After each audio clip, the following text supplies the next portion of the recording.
Hi everybody. Welcome back. Today in the garden we're doing one of my favorite tasks, and that's making compost, or in this case getting the compost pile all set up and ready to go into our long cold winter. I'm Sharon and I garden in Zone 3, East Central Saskatchewan. So my method of composting isn't really hot composting and one that gets done very quickly. This is one of my raised beds out of the 9 that are in the raised bed vegetable garden. I use one for compost year round. Um, we only really ever work at it hard in the spring and in the fall. In the spring, we sift through all the compost. We have a sifter, we can sift it into a wheelbarrow, and then we use it. And in the fall, we pile everything up, all the garden refuse, stuff from the pots, from the flower pots, and we pile it all up in here, layered with a few other things to get it going. Throughout the summer, and throughout the winter, we add kitchen scraps into the compost. I'm not going to go into great detail about the science of compost. It is green stuff, brown stuff, air, and water. That's what you need to make compost. Everything rots eventually. For the green stuff, we use stuff from the garden, stuff from the flower pots, the kitchen scraps. Some of them are green stuff, and we don't compost our grass clippings because we don't pick up our grass clippings, but that's an excellent thing to use as well. You just have to mix it with enough brown stuff, and then you don't get any smell. For kitchen scraps, you should not put in basically any protein-based foods like meat. Um, you can use eggshells, but not the egg.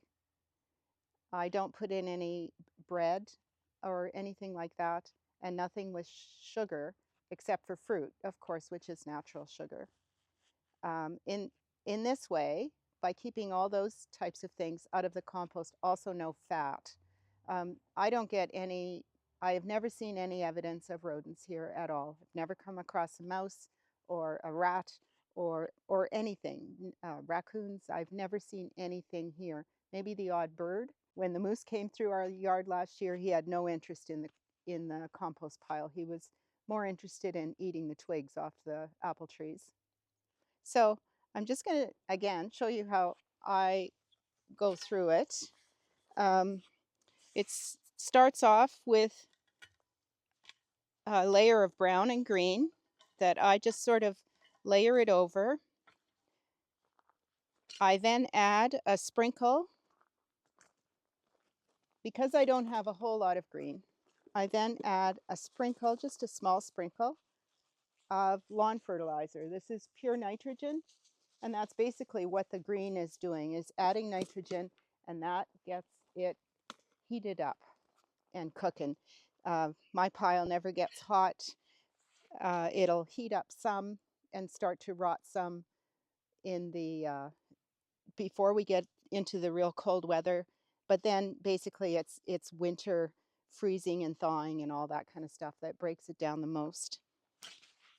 Then I just add on a bit of the brown. I can see that this brown that I'm adding on, which is really almost half finished compost there. That's the stuff that's been getting worked on most of the summer. And then some of this stuff, these are roots from pepper plants, and I'm going to chop those up a little finer to go in. But some of this stuff is from the soil from pots. Even the soil is mixed from your pots. The roots, everything, that still adds the good microbes to your soil and helps with the breaking down. This is a watermelon rind. That's good. Tomatoes, that's good.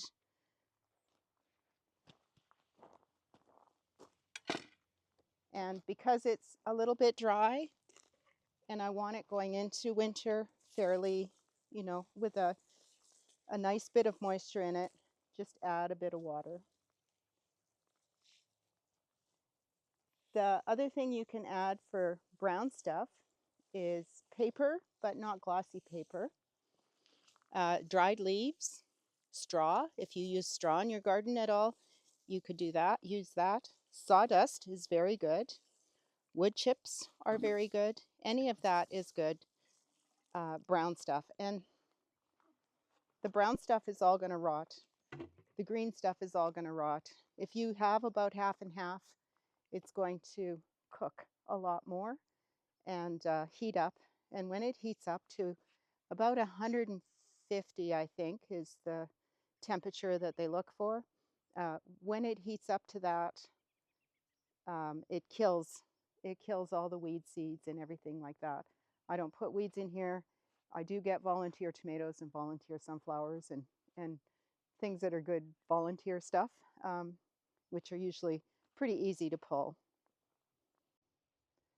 So my cameraman's going to put the camera down and help me finish this off, and we'll shovel it all onto this side of the pile, and that'll leave this side clear, and that's where we'll add the winter stuff. And yeah, we'll see you in a minute. So I've gotten down to the section where we first started putting stuff in putting kitchen scraps and such in the spring, and I see that it is basically all broken down. What I did at the time was I also put on a shovelful of soil just to cover up the kitchen scraps. That's a good way if you're worried about cats or something like that getting into your compost. That's a good way. I also put on the odd shovelful of cow manure that I have in a pile just behind the hedge. But really, if we wanted to, we could have sifted this and gotten a lot of compost to use. I only really ever use it in the spring and summer. I use the compost. I use some in my flower pots. After the garden is up, I will mulch with the compost as well. I also add it to the garden beds just as a soil additive. This is finished compost. This is still left over from spring, what I didn't use, and I'll probably put it on one of the garden beds. But you can see how nice it is.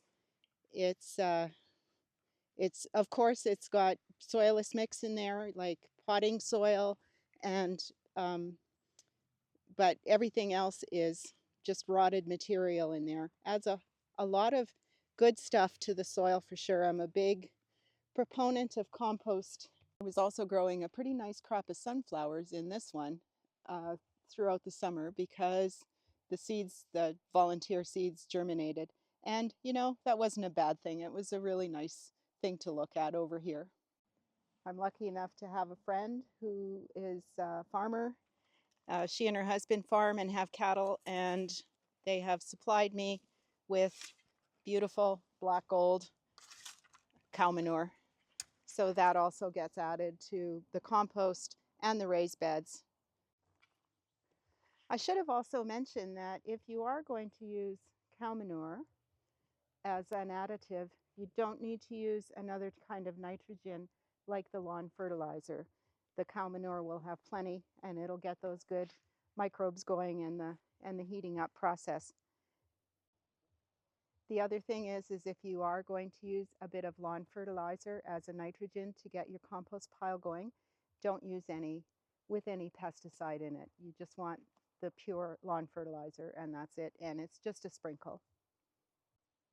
The fertilizer number that I used, the fertilizer number that I used was 3200, so it's just pure nitrogen.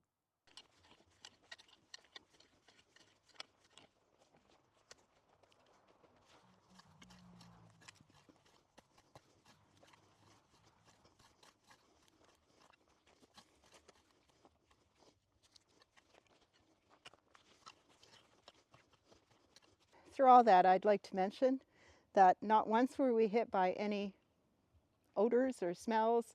It all just smells earthy and good. So the wasps, it's warmed up and the wasps have returned.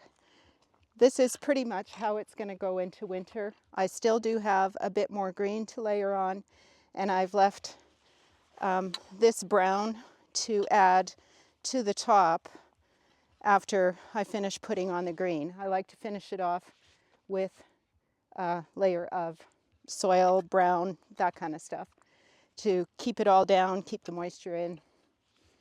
And we have an area where we can start putting stuff, the kitchen scraps and things to take care of in the spring. Thanks very much for watching today.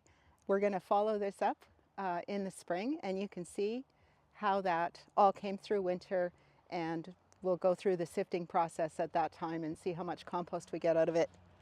I feel like it's going to be a lot. Thanks again. See you.